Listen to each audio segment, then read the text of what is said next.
Et ça se regarde un peu derrière. J'ai l'impression qu'il y a plus grand Oui, monde. il y a plus grand monde qui est frais, c'est normal. Bah lui, il est frais puisqu'il a repris la saison seulement fin mars, hein, Rudy Mollard. Hein. Champoussin qui y va, Villermoz à l'affût facile.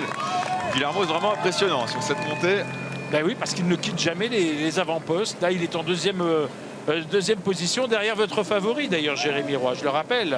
Clément Champoussin, qui s'est montré assez discret jusqu'à présent. Allez, Badilati qui attaque. Allez, Badilati, Matteo Badilati, qui est suisse et non pas italien, comme on pourrait le penser. Mais il est originaire du Tessin, on parle italien là-bas. Badilati. Là aussi, c'est pas suffisamment tranchant. Oui, mais il était en difficulté il y a 40 secondes. Donc il est revenu, comme ça ralentit, il en remet une. De toute façon, il joue. Malentendu. Vous pouvez y aller. Oui, pourquoi pas. Et toujours, regardez qui est en deuxième position. Ah, Villermoz vraiment. Alexis Villermoz. Alexis Villermoz en deuxième position. Juste derrière, on a Ben O'Connor. Oui, c'est vrai que ça.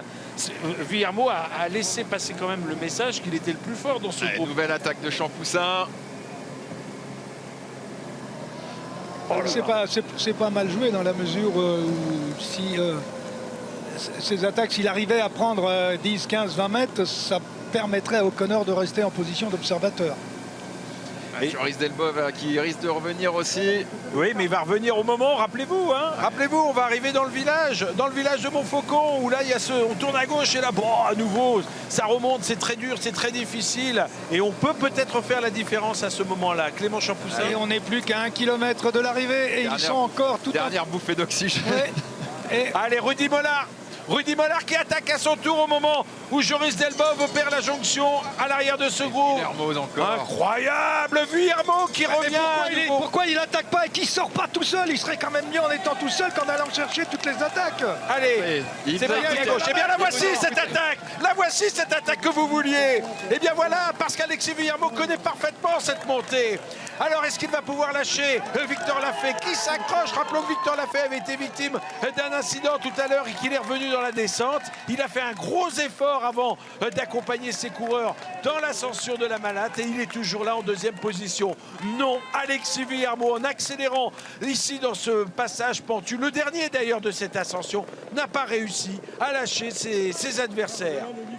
Mais on pensait que ça allait arriver un par un. Eh bien non, ça va arriver au sprint. Ouais, enfin, ça va être un sprint un petit peu échevelé quand même. Personne pour poser un contre là. Et là, on y pense justement à cette ultime accélération en vue de la banderole d'arrivée, puisque les coureurs sont maintenant à 750 mètres de la ligne. Et vous avez toujours Alexis Villermoz. Si on fait le nombre de mètres qu'il a couvert dans cette ascension en tête, méfiez-vous du Belge, méfiez-vous du Belge. Oui, Steph Kras de l'équipe Lotto, qui lui n'a pas porté une seule attaque jusqu'à présent, mais qui a toujours suivi. Allez, Victor Lafay qui accélère maintenant. Et justement, Steph Kras qui va se mettre dans la roue de Victor Lafay. Victor Lafay qui est en train de se détacher avec le Belge. Alexis Villermoz derrière qui n'a pas dit son dernier mot. Oui, mais il a laissé des cartouches. Mais il arrive à suivre quand même. Attention, ce virage avec le belvédère là-haut. Les 500 derniers mètres. Allez, on va vous montrer ça avec les caméras fixes maintenant. L'arrivée dans quelques instants. Et je vous rappelle que l'on a toujours Alexis Villermoz qui est présent aux avant-postes.